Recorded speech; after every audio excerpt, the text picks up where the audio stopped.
जब मुझे मेरा साल के अंत का बोनस मिला 6,800 युआनेस, तब मैं कंपनी के सबसे बड़े 120 पार्टनर्स के जिम्मेदार लोगों के साथ डिनर कर रहा था। और उसी दौरान उन्हें पता चला कि मैं, जो उन्हें हर तरह की सर्विसेज प्रोवाइड करता था, मुझे पूरे साल के लिए बस इतना ही बोनस मिला है।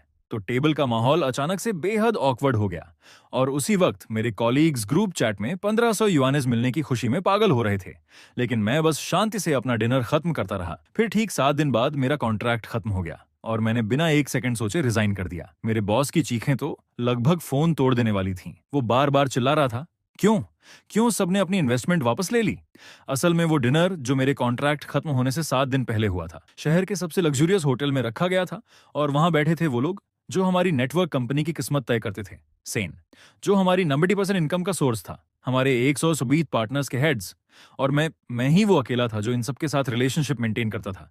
उस वक्त मैं हाथ में वाइन का ग्लास लेकर टेबल्स के बीच कामली घूम रहा था। हर डायरेक्टर जनरल को ग्रीट कर रहा था जिन्हें मैं पहले से जानता था। उनमें से कई तो मेरे कंपनी ज्वाइन करने के पहले साल से ही मेरे साथ काम कर रहे थे। और हमारा रिश्ता कब का सिर्फ प्रोफेशनल कोर्टिसी से आगे निकल चुका था।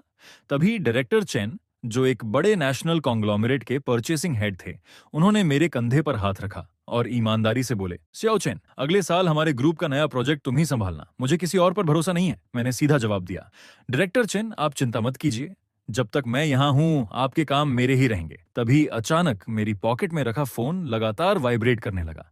मैंने बहाना बनाया कि मुझे वॉशरूम जाना है, लेकिन कॉरिडोर के एक सुनसान कोने में जाकर मैंने WSAT ग्रुप चैट खोला। पूरा ग्रुप लाल रंग के लकी एनवेलोप से भरा हुआ था और मैसेज भेजने वाली थी लीना, जो असल में मेरा काम ऑर्गेनाइज करके उसी पर अपना नाम डालती थी। वो लिख रही थी, मुझे भी 1500 मिले, इस साल कंपनी कमाल की है, डायरेक्टर सान की लंबी उम्र हो, मेहनत का फल मिल गया। एक के बाद एक 1500 युआनेस के ट्रांसफर स्क्रीनशॉट्स ऐसे लग रहे थे जैसे मेरे चेहरे पर इनविजिबल थप्पड़ पड़ रहे हों।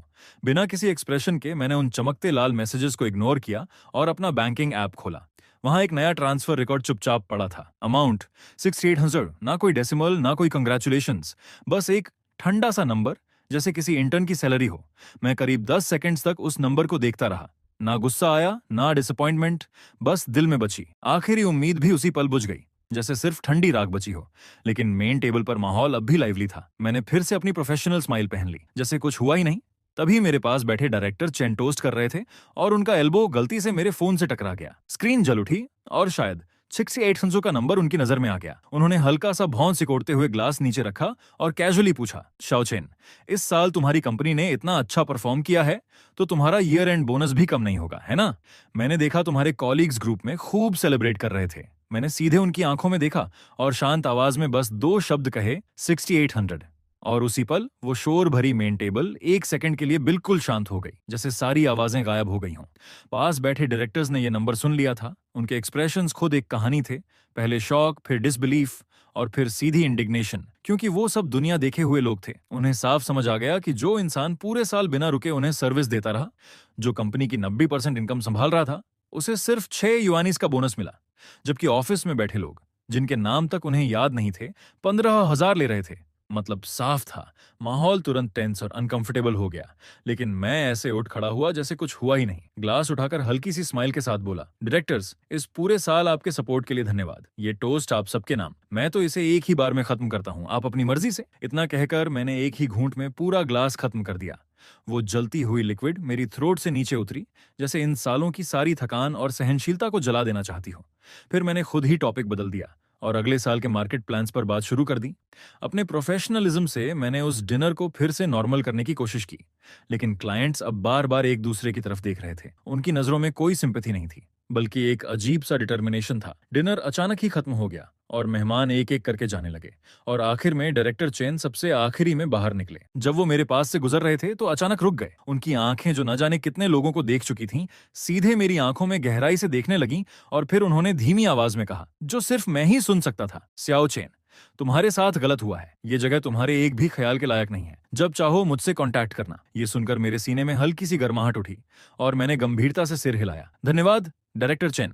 आखिरी गेस्ट को विदा करने के बाद मैं अकेला अपने खाली घर लौटा। लेकिन बाकी रातों की तरह मैंने कंप्यूटर खोलकर काम के मेल्स चेक नहीं किए, बल्कि खुद के लिए एक कप चाय बनाई। मुझे ना गुस्सा आ रहा था ना दुख, क्योंकि जब इंसान किसी चीज से पूरी तरह उम्मीद खो देता है तो इमोशंस भी एक बेकार लग्जरी लगने लगते हैं। मैंने कंप्यूटर खोला, लेकिन बोरिंग काम देखने के लिए नहीं, बल्कि एक नया डॉक्यूमेंट बनाने के लिए जिसका नाम रखा हैंड ओवर लिस्ट। फिर मैंने सिस्टमैटिकली हर टास्क का प्रोसेस, हर क्लाइंट की इन्फॉर्मेशन और हर प्रोजेक्ट की बेसिक स्ट्रक्चर डिटेल में लिखना शुरू किया। मेरा दिमाग डराने वाली हद तक क्लियर था। फिर मैंने दीवार पर लगे कैलेंडर की तरफ देखा, जहां 7 दिन बाद की तारीख को लाल सर्कल से मार्क किया गया था और उसके बगल में 4 शब्द लिखे थे, फिंदेल कॉन्ट्राटो। मेरी नजर शांत और ठोस थी, बिल्कुल एक ऐसे जनरल की तरह जो न्यूक्लियर बटन दबाने वाला हो। आखिर में मैंने अपना फोन उठाया और WC पर उस हेड हंटर का कॉन्टैक्ट ढूंढा जिसे मैंने 1 महीने पहले ऐड किया था। तब उसने मुझसे पूछा था कि क्या मैं जॉब बदलने का सोच रहा हूं, और मैंने जवाब दिया था कि फिलहाल मैं स्टेबल हूं। लेकिन अब मैंने वो पुराना मैसेज डिलीट किया और 3 नए शब्द लिखे, अब बात कर सकते हैं। काउंटडाउन शुरू हो चुका था। कॉन्ट्रैक्ट खत्म होने में 6 दिन बाकी थे। जैसे ही मैं ऑफिस में घुसा, एकदम से खुशी और एक्साइटमेंट की लहर मुझसे टकराई। हर कोई बड़ी रकम मिलने की खुशी में पागल था। कोई यूरोप ट्रिप की बात कर रहा था तो कोई नई कार लेने की। लीना ने नए चमकदार रेड हील्स पहन रखे थे और हाथ में एक लग्जरी ब्रांड का बड़ा सा बैग था जो दूर से ही चमक रहा था। वो जानबूझकर मेरे डेस्क के पास आकर रुकी। उसने बैग को मेरी टेबल के कोने पर ऐसे रखा जैसे गलती से रख दिया हो, और फिर एग्जैजरेटेड अंदाज में शिकायत करने लगी कि उसने कल इंपल्सिवली खरीद लिया और ये बैग उतना भी अच्छा नहीं है। फिर उसने कहा, "ओह चेन किंग, तुम क्या सोचते हो?" मैंने सिर तक नहीं उठाया। मेरी नजर स्क्रीन पर खुले हैंडओवर डॉक्यूमेंट पर ही टिकी रही और मैंने ठंडे लहजे में जवाब दिया, "ठीक है।" एक पल के लिए लीना की स्माइल जम गई। फिर उसने आवाज ऊंची करके बाकी लोगों को बुलाया, "गर्ल्स, इस साल की हमारी बड़ी कमाई सेलिब्रेट करने के लिए मैं सबको बबल टी पिलाती हूँ। जो चाहो ऑर्डर करो।" पूरी ऑफिस तालियों और चीयर से गूंज उठी। सब लोग उसके आसपास इकट्ठा होकर फोन से ऑर्डर देने लगे। हंसी और बातें पूरे माहौल में भर गईं। छोटी सी ऑफिस एक मार्केट जैसी लगने लगी। शुरू से लेकर अंत तक किसी ने मुझसे एक बार भी नहीं पूछा, "तुम कुछ लोगे?" जैसे मैं इनविजिबल था। इस सेलिब्रेशन से अपने आप अलग कर दिया गया था जिसका मुझसे कोई लेना देना नहीं था। दोपहर 3 बजे बॉस संगवाई अपनी वही बियर बेली और लाल चेहरे के साथ ऑफिस में आया। उसने ताली बजाई और सब शांत होकर उसे देखने लगे जैसे कोई हीरो हो। उसने जोरदार आवाज में कहा, "इस साल हमारी कंपनी ने अनप्रेसिडेंटेड रिजल्ट्स हासिल किए हैं। ये आप सबकी मेहनत के बिना संभव नहीं था।" उसकी नजर लीना और बाकी हाई बोनस पाने वालों पर गई और वो अप्रूविंग स्माइल के साथ बोला, "मैं हमेशा कहता हूं, संके में हम मेहनती लोगों के साथ कभी बुरा नहीं करते। मेहनत करोगे तो कंपनी जरूर नोटिस करेगी। अगले साल भी ऐसे ही मेहनत करना, हम बोनस डबल कर देंगे।" वो बड़े उत्साह से एक ब्राइट फ्यूचर पेंट कर रहा था, लेकिन उसकी चालाक आंखें जैसे जानबूझकर मेरी तरफ देखने से बच रही थीं। जैसे मैं, जो 90% इनकम जनरेट करता था, मेहनती लोगों में आता ही नहीं हूं। स्पीच खत्म होने के बाद उसने मुझे इशारा किया। मैं शांतिपूर्वक उठा और उसके पीछे चल दिया। जैसे ही ऑफिस का दरवाजा बंद हुआ, उसके चेहरे की स्माइल थोड़ी फीकी पड़ गई और उसकी जगह एक पैटर्नलिस्टिक एक्सप्रेशन आ गया। उसने कहा, "चिंचिंग, इस साल की बात को इतना दिल पर मत लो। मुझे पता है तुम्हारा कंट्रीब्यूशन बहुत बड़ा है। कंपनी सब देखती है।" मैं बस अपना पानी का गिलास पकड़े चुपचाप उसकी एक्टिंग सुनता रहा। फिर वो बोला, "लेकिन तुम्हें समझना होगा, तुम्हारी सक्सेस काफी हद तक कंपनी के प्लेटफॉर्म की वजह से है। सांके के गोल्डन ब्रांड के बिना वो बड़े क्लाइंट्स तुम्हें कैसे जानते? लीना और बाकी लोग भले तुम्हारी तरह बिजनेस में स्किल्ड ना हो, लेकिन उन्होंने इंटरनल कोऑर्डिनेशन और प्रोसेस मैनेजमेंट में बहुत मेहनत की है।" फिर उसने अपने यूजुअल टोन में समझाना शुरू किया कि इस साल मेरा बोनस थोड़ा कम है, लेकिन ये एक कॉम्प्रिहेंसिव इवैल्यूएशन का रिजल्ट है। उसने मुझे सलाह दी कि मैं अभी जवान हूँ, मुझे लॉन्ग टर्म विजन रखना चाहिए, और अगर मैं इसी तरह काम करता रहा तो अगले साल मेरा रेड एनवलप सबसे बड़ा होगा। मैंने सिर हिलाया और उतनी ही ग्रेटिट्यूड दिखाई जितनी जरूरी थी। फिर शांत आवाज में कहा, "समझ गया डायरेक्टर संग, मैं और मेहनत करूंगा।" संगवाय साफ तौर पर मेरी आज्ञाकारिता से खुश हो गया। जैसे ही मैं उसके ऑफिस से बाहर निकला, उसे लगा कि उसने अपने सबसे आज्ञाकारी काम के बैल को पूरी तरह काबू में कर लिया है। ब्रेक रूम से लीना और बाकी कोलीग्स की हल्की हल्की हंसी मेरे कानों में पड़ी, लेकिन बिना कोई एक्सप्रेशन बदले मैं सीधा अपने सीट पर लौट आया। उनकी जहरीली बातें अब मेरे लिए बस मक्खियों की भिनभिनाहट जैसी थीं, जो मेरे दिल में जरा सा भी असर नहीं डाल सकती थीं। मैंने एक एन्क्रिप्टेड फोल्डर खोला। उसके अंदर 50 पेजेस का एक डॉक्यूमेंट था जिसका टाइटल था manual para el mantenimiento profundo de relaciones con clientes clave। इसमें सिर्फ कॉन्टैक्ट इन्फॉर्मेशन और कॉन्ट्रैक्ट्स ही नहीं थे, बल्कि हर कंपनी के डिसीजन मेकर्स की पर्सनल प्रीफरेंसेस और इंटरनल कॉम्प्लेक्स रिलेशंस तक डिटेल में लिखी हुई थी। ये मेरे सालों की मेहनत का निचोड़ था, उन 120 क्लाइंट्स की असली बैकबोन। मैंने शांति से इस मैनुअल के कोर हिस्से को एन्क्रिप्ट किया, उसे पैक किया और अपने पर्सनल क्लाउड में अपलोड कर दिया। ये सब करने के बाद ऐसा लगा जैसे मेरे कंधों से कोई भारी बोझ उतर गया हो। तभी संगवाई अपने ऑफिस से बाहर आया और एक्साइटेड होकर बोला, "गुड न्यूज, हमने एक और नया प्रोजेक्ट जीत लिया है। क्लाइंट ने स्पेसिफिकली हमारे स्ट्रॉन्गेस्ट मेंबर चेनकिंग को रिक्वेस्ट किया है। ये प्रोजेक्ट तुम्हारा है।" सारी नजरें मेरी तरफ घूम गईं। कुछ में जलन थी, कुछ में छुपी हुई खुशी। मैंने सिर उठाया, संगवाई के कॉन्फिडेंट चेहरे को देखा और पहली बार उसे सीधे मना कर दिया। सॉरी डायरेक्टर संग, मेरा कॉन्ट्रैक्ट 7 दिन में खत्म हो रहा है। मैं इस प्रोजेक्ट की कंटिन्यूटी गारंटी नहीं कर सकता। क्लाइंट की रिस्पॉन्सिबिलिटी के लिए बेहतर होगा आप किसी और को ढूंढ लें। पूरी ऑफिस में एकदम कब्र जैसा सन्नाटा छा गया। काउंटडाउन शुरू था, 5 दिन बाकी। तभी उस खामोशी को एक फोन की तेज रिंगिंग ने तोड़ा। ये कंपनी का सबसे बड़ा और पुराना क्लाइंट था। वॉशिंग ग्रुप का सिस्टम अचानक क्रैश हो गया था, जिससे उनकी पूरी प्रोडक्शन लाइन रुक गई थी। वहां के टेक्निकल डिपार्टमेंट ने 2 घंटे इमरजेंसी इंस्पेक्शन किया, लेकिन कुछ नहीं मिला। नॉमिनल क्लाइंट इंचार्ज होने के बावजूद लीना को टेक्निकल डायरेक्टर ने फोन पर बुरी तरह डांटा और वो बस बार बार यही कहती रही, हम इस पर काम कर रहे हैं। उसे खुद कुछ नहीं पता था। आखिरकार वॉशिंग की कॉल सीधे बॉस संगवाई के पास आई। दूसरी तरफ से ठंडी आवाज में अल्टीमेटम दिया गया कि मुझे स्पेसिफिकली इस प्रॉब्लम को फिक्स करना होगा और अगर 2 घंटे में सॉल्व नहीं हुआ तो वो न सिर्फ कोलैबोरेशन खत्म करेंगे बल्कि लीगल एक्शन भी लेंगे। ये सुनते ही संगवाई का चेहरा पीला पड़ गया, क्योंकि वॉशिंग का प्रोजेक्ट कंपनी की एनुअल इनकम का लगभग 20% था। उसे खोना मतलब लाइफलाइन खो देना। वो घबराहट में पसीना पसीना हो गया और अपना सारा ईगो भूलकर सीधे मेरे डेस्क की तरफ दौड़ा। उसकी आवाज में पहली बार विनम्रता थी। चिंचिंग, वॉशिंग के सिस्टम में प्रॉब्लम है, प्लीज तुरंत संभाल लो। पूरी ऑफिस इस सीन को जटिल नजरों से देख रही थी। मैंने ना कोई कंडीशन रखी, ना एटीट्यूड दिखाया, बस शांति से अपना लैपटॉप बंद किया, हेडफोन्स पहने और रिमोटली वॉशिंग के सर्वर से कनेक्ट हो गया। संगवाई और टेक्निकल टीम मेरे आसपास खड़े थे। इतनी चुप्पी कि कोई जोर से सांस लेने की भी हिम्मत नहीं कर रहा था।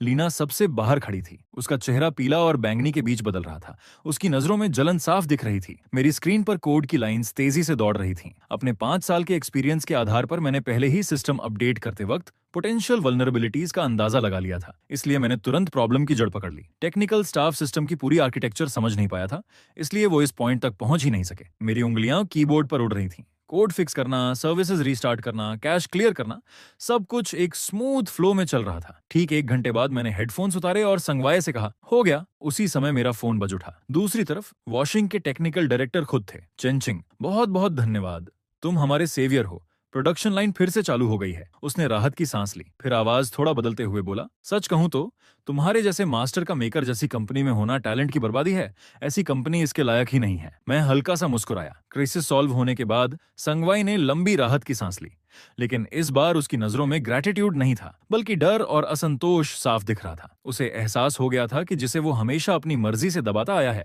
उसके अंदर कुछ ऐसा है जिसे वो बिल्कुल कंट्रोल नहीं कर सकता। ये देखकर लीना तुरंत उसके पास गई और धीरे से उसके कान में बोली, बॉस संग, ये जानबूझकर अपनी स्किल्स छुपा रहा था, बस इस मौके का इंतजार कर रहा था ताकि कंपनी के सामने खुद को दिखा सके और आपसे अपनी कंडीशंस नेगोशिएट कर सके। ये बात सीधे संगवाई के दिमाग में बैठ गई। वो ये मानना ज्यादा पसंद करता था कि उसका एम्प्लॉई उसे मैनिपुलेट कर रहा है, बजाय इसके कि वो ये स्वीकार करे कि उसकी खुद की मैनेजमेंट और जजमेंट कमजोर है।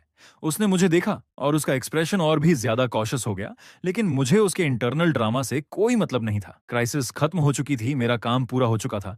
मैंने डॉक्यूमेंट्स का एक बंडल प्रिंट किया, उसके डेस्क तक गया और धीरे से रख दिया। बॉस संग, ये मेरी वर्क हैंडओवर लिस्ट है, कृपया इसे रिव्यू कर लीजिए और किसी को असाइन कर दीजिए।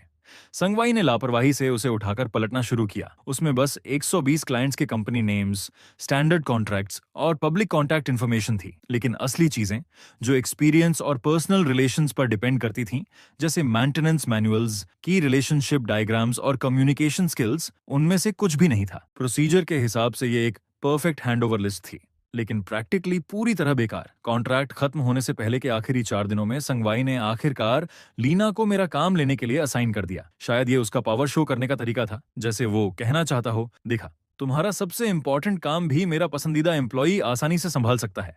लीना उस सूखी लिस्ट को ऐसे पकड़े हुए थी जैसे कोई सीक्रेट डिक्री हो। वो घमंड से मेरे सामने बैठ गई और बोली, चेन किंग, एक एक करके एक्सप्लेन करो। हर क्लाइंट की स्पेशल प्रेफरेंसेस क्या हैं, उन्हें क्या सुनना पसंद है, उनके क्या टैबूज हैं, सब क्लियरली बताना होगा। उसका टोन ऐसा था जैसे वो कोई काम नहीं ले रही, बल्कि किसी क्रिमिनल से पूछताछ कर रही हो। मैंने लिस्ट खोली, पहले क्लाइंट पर इशारा किया और कहा, वॉशिंग ग्रुप, परचेसिंग डायरेक्टर चेन्नई यानुआ, फोन नंबर 39 ये कंपनी की पब्लिक इन्फॉर्मेशन है। कॉन्ट्रैक्ट टर्म्स यहाँ हैं, स्पेशल रिक्वायरमेंट्स अपेंडिक्स 3 में स्टैंडर्ड तरीके से एक्सप्लेन है। वो तुरंत बीच में टोकते हुए बोली, रुको, ये सब कौन सुनना चाहता है? मुझे वो जानना है जो डॉक्यूमेंट्स में नहीं है, जैसे मिस्टर चेन को कौन सा टी पसंद है, उनके साथ खाने जाते वक्त किन बातों का ध्यान रखना है। मैंने सिर उठाया, उसकी तरफ शांति से देखा और कहा, मेरे हैंडओवर का कंटेंट सिर्फ स्टैंडर्डाइज्ड इन्फॉर्मेशन तक सीमित है जो कंपनी की प्रॉपर्टी है और लिस्ट में रिकॉर्डेड है। मिस्टर चेन के साथ मेरी पर्सनल रिलेशनशिप और मेरी एक्यूमुलेटेड कम्युनिकेशन एक्सपीरियंस मेरी पर्सनल एसेट है, ये मेरे हैंड ओवर ऑब्लिगेशंस में नहीं आता। ये सुनकर लीना गुस्से से लाल हो गई।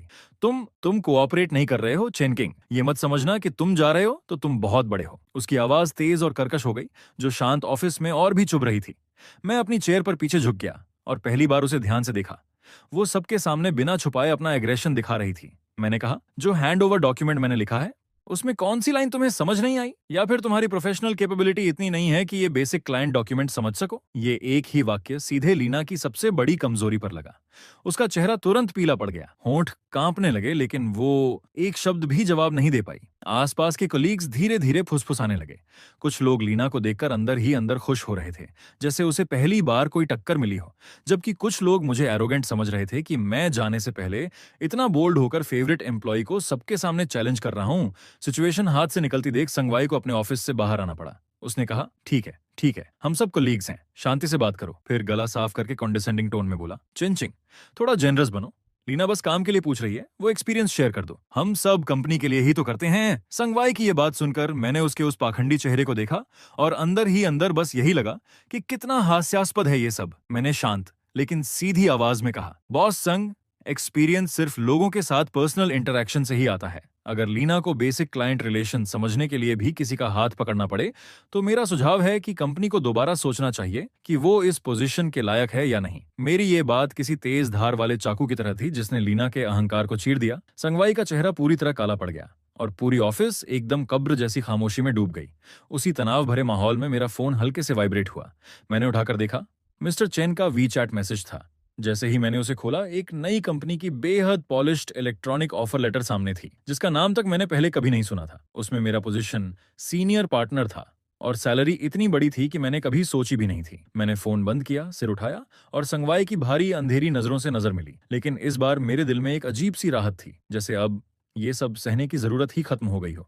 कॉन्ट्रैक्ट खत्म होने से पहले का आखिरी दिन आ चुका था। मेकर नेटवर्क में मेरा फाइनल डे। मैंने पूरा सुबह अपना वर्क स्पेस साफ करने में बिताया, अपने सारे पर्सनल सामान को एक बॉक्स में पैक कर लिया, कंप्यूटर के सारे पर्सनल फाइल्स परमानेंटली डिलीट कर दिए। डेस्क पर सिर्फ कंपनी का लैपटॉप और फोन बचा था, जैसे मैं कभी यहाँ था ही नहीं। कॉलीग्स 2-3 के ग्रुप में आते, फॉर्मल बातें करते, लेकिन उनकी आंखों में ना कोई मुझे रोकने की इच्छा थी, ना कोई नॉस्टैल्जिया, बल्कि एक अजीब सा मजा था, जैसे वो कोई ड्रामा देख रहे हों।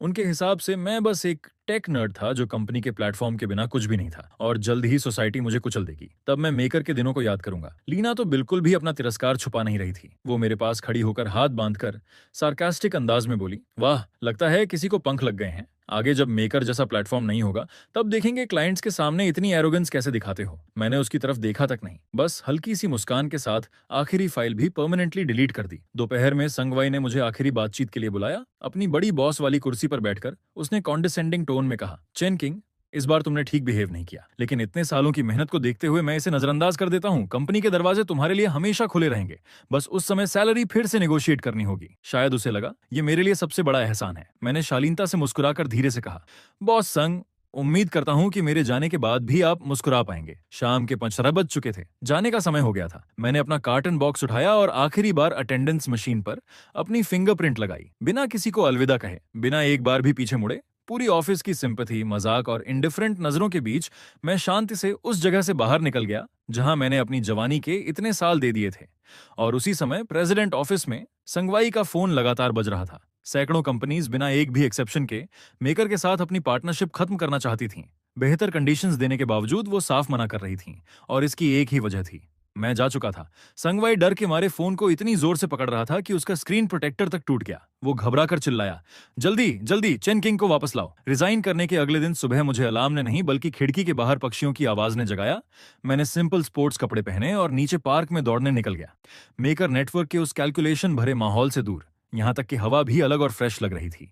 मैं झील के किनारे रुककर अपने रिफ्लेक्शन को देखने लगा।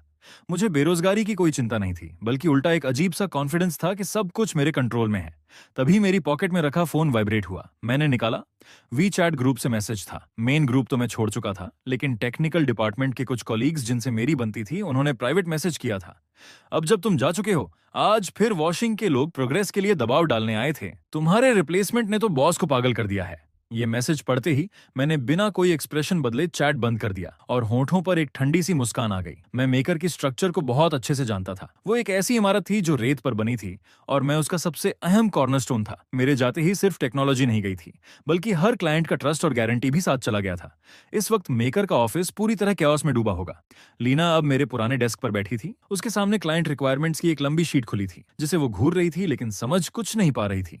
पहले वो सिर्फ साइन करती थी और बोनस लेती थी, लेकिन अब जब उसे सच में इन कॉम्प्लेक्स डिमांड्स का सामना करना पड़ रहा था तो उसे कोड की पहली लाइन तक समझ नहीं आ रही थी। वो चिढ़कर बोली, ये आखिर है क्या? क्या चेंचिंग ने जानबूझकर अपनी स्किल्स छुपाई थी? ये इंटरफेस कॉल क्यों नहीं हो रहा? उसके बगल में खड़ा टेक्नीशियन धीरे से बोला, मिस लीना, ये मिस्टर चेन ने पुराने वॉशिंग सिस्टम के लिए स्पेशली कंपैटिबिलिटी लॉजिक लिखी थी। ये डॉक्यूमेंटेशन में नहीं है, सब उनके दिमाग में था। उधर मैं पार्क की एक बेंच पर बैठा दूर डूबते सूरज को देख रहा था और मन ही मन बोला, संगवाई, ये तो बस शुरुआत है। तुम अपनी आंखों से देखोगे कि तुम्हारी वो फेक फाउंडेशन असली कोर खोने के बाद कैसे धीरे धीरे टूटती है। रिजाइन करने के तीसरे दिन मैं अपने सोफा पर बैठा एक इंडस्ट्री रिपोर्ट पढ़ रहा था जो मुझे हेडहंटर ने भेजी थी, और जैसा मैंने सोचा था, संगवाई चुप नहीं बैठा। अचानक फोन बजा और स्क्रीन पर वही जाना पहचाना नंबर चमक उठा। मैंने उसे पूरे 30 सेकंड्स तक बजने दिया, फिर आराम से उठाया। उसने बनावटी नरमी से कहा, शाओ चेन, घर पर आराम कर रहे हो? कैसे हो? मैंने सीधा जवाब दिया, डायरेक्टर संग, आपने तो मुझे कभी खाने पर बुलाने का भी समय नहीं निकाला, अब पूछ रहे हैं। फिर हल्की मुस्कान के साथ कहा, मेरे लिए अभी सब ठीक है, शांति है। कुछ सेकंड तक दूसरी तरफ सन्नाटा रहा, फिर उसकी हल्की भारी सांसें सुनाई दी। मुझे पता था इस वक्त उसके ऊपर कंप्लेंट्स की बाढ़ आई हुई है। उसकी झूठी प्रॉमिसेस सुनकर मुझे सिर्फ घिन आती। अगर वॉशिंग और बाकी बड़े क्लाइंट्स इन्वेस्टमेंट वापस लेने की धमकी नहीं दे रहे होते तो शायद वो मुझे कॉल करने की भी जरूरत नहीं समझता। कॉल खत्म होते ही मैंने उसका नंबर ब्लॉक कर दिया। वो सोचता था कि मैं उन चीप एम्प्लॉयज में से हूं जो हड्डी के लिए पूंछ हिलाते हैं, लेकिन उसे ये नहीं पता था कि इन सालों की पेशेंस में मैंने उसकी ग्रीड और शॉर्ट साइटेडनेस को पूरी तरह समझ लिया है। बाहर धीरे धीरे रात उतर रही थी। मैंने कंप्यूटर खोला और एक नई फोल्डर बनाई जिसका नाम रखा डिपार्चर। मैं सिर्फ जाना नहीं चाहता था, मैं वो सब साथ ले जाना चाहता था जो मेरा था, ताकि सानके एक खाली खोल बनकर रह जाए। रिजाइन करने के 5वें दिन वॉशिंग ग्रुप के परचेसिंग डायरेक्टर चेन ने मुझे चाय पर बुलाया। वो एक बेहद शार्प इंसान था और संके में रहते हुए मेरा सबसे वैल्यूड पार्टनर भी। टी हाउस में हल्की खुशबू फैली हुई थी। उसने मुझे गहरी नजरों से देखा, जैसे उसे सब कुछ पहले से पता हो। उसने कहा, शाओ चेन, तुम्हारे जाने के बाद संके पूरी तरह ठप हो गया है। कल संगवाई खुद अपनी टीम लेकर आया था, पूरा दोपहर बैठा रहा, लेकिन एक भी सोल्यूशन नहीं दे पाया। लीना बस औपचारिक बातें करती रही। मैंने शांत स्वर में कहा, डायरेक्टर चेन, ये उनका मामला है, मुझसे इसका कोई लेना देना नहीं। उसने अपनी चाय नीचे रखी, थोड़ा आगे झुका और गंभीर आवाज में बोला, सच कहूं तो वॉशिंग में हम तुम्हारी वैल्यू जानते हैं। तुम्हारे बिना उस प्रोजेक्ट को संके को देना हमारे लिए रिस्की है। मैंने लीगल डिपार्टमेंट से कॉन्ट्रैक्ट कैंसिल करने की प्रक्रिया शुरू करने को कह दिया है। मैंने बिना ज्यादा रिएक्शन दिए चाय का एक घूंट लिया, क्योंकि ये सब मेरे कैलकुलेशंस में पहले से था। फिर उसने कहा, शाओचेन, क्या तुम खुद का बिजनेस शुरू करने के बारे में सोचोगे? अगर तुम स्टार्ट करते हो तो वॉशिंग का पहला ऑर्डर मैं तुम्हें ही दूंगा। ये एक बहुत भारी वादा था, लेकिन मैं जानता था कि अभी सही समय नहीं आया है। मैंने हल्की सांस लेकर कहा, डायरेक्टर चेन, संगवाई जैसे लोग अगर सच में दर्दनाक तरीके से नहीं गिरते तो उन्हें कभी पछतावे का मतलब समझ नहीं आता। फिर शांत स्वर में जोड़ दिया, धन्यवाद, मैं थोड़ा समय लेना चाहता हूं ताकि सब कुछ समझ सकूं और अपने दिमाग में चल रही कुछ आइडियाज को क्लियर कर सकूं। जब मैं तैयार हो जाऊंगा तो सबसे पहले आपसे ही कांटेक्ट करूंगा। टी हॉल से बाहर निकलते ही ठंडी रात की हवा मेरे चेहरे से टकराई। मैंने पीछे मुड़कर उस बिजनेस डिस्ट्रिक्ट को देखा जो धीरे धीरे अंधेरे में डूब रहा था, और उसी पल मेरे दिल में एक बड़ा प्लान आकार लेने लगा।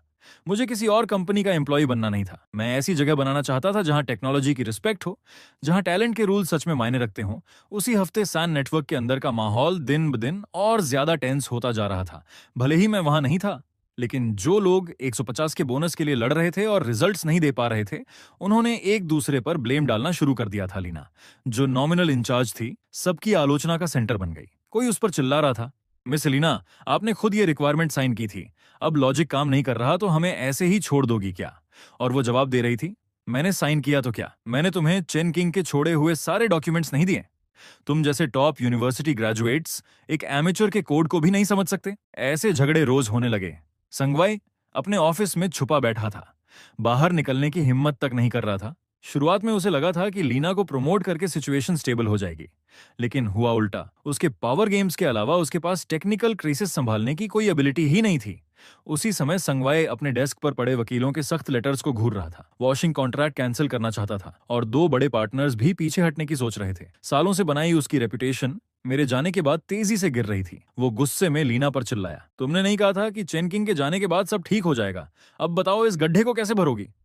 लीना सिर झुकाकर खड़ी थी। उसके चेहरे पर अब उसका पुराना घमंड कहीं नहीं था। उसे समझ आ गया था कि जिसे वो हमेशा तुच्छ समझती थी वही असल में उसका आखिरी सहारा था। उसने धीरे से कहा, डायरेक्टर सांग, क्यों ना हम उस पर कमर्शियल सीक्रेट्स चोरी करने का आरोप लगाकर केस करें।